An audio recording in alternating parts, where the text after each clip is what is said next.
జర్నలిజానికి విలువ ఇవ్వని బ్రోకరిజంతోనే బ్రతుకుతున్న రాధాకృష్ణ ఈ రోజు ఆడవాళ్లని మాట్లాడిన మాటలకి రాష్ట్రాల్లో ఉన్న మహిళలందరూ కూడా ఎదురు తిరుగుతున్నామని కూడా ఈ సందర్భంగా తెలియజేస్తున్నాం.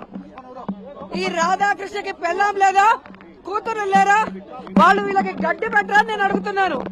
మా కుటుంబాలలో, మా నాయకుల కుటుంబాల్లో ఆడవాళ్ళ గురించి మాట్లాడే అర్హత ఈ పనికి మాల రాధాకృష్ణకి ఉందా నేను అడుగుతున్నాను.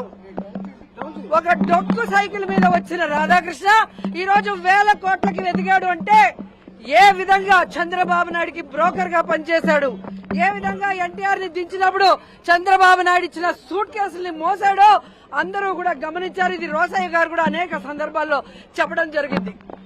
ప్రతి వారం కొత్త పలుకు అనే పేరుతో కొవ్వెక్కిన పలుకులు రాస్తున్నాడు.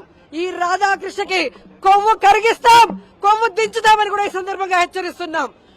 ఈ రోజు చంద్రబాబు నాయుడు అధికారంలో ఉంటే కుల గజ్జతో, అహంకారంతో చంద్రబాబు నాయుడు వేసే అవినీతి బిస్కెట్ల కోసం నువ్వు వైఎస్ఆర్ కాంగ్రెస్ పార్టీ కుటుంబ సభ్యుల్ని, అలాగే నాయకుల కుటుంబ సభ్యుల్ని ఇష్టం వచ్చినట్టు మాట్లాడుతుంటే చూస్తూ ఊరుకున్నారనుకున్నావా? ఈ రోజు నీ పత్రికల్ని, ఈ రోజు నీ ఫోటోల్ని ఎలా తగలబెట్టామో రాష్ట్రంలో ఉన్న మహిళలంతా కూడా నీ కొవ్వుని కరిగించడానికి అదే విధంగా రెడీగా ఉన్నారని కూడా ఈ సందర్భంగా తెలియజేసుకుంటున్నాను.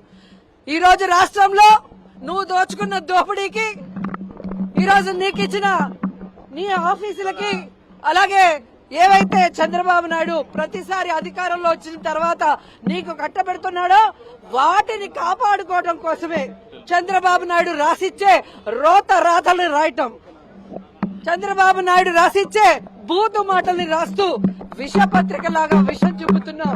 ఇది ఇంతటితో ఆపకపోతే ఖచ్చితంగా మహిళలందరం నీ కొవ్వు దించుతామని కూడా రాధాకృష్ణ హెచ్చరిస్తున్నాను.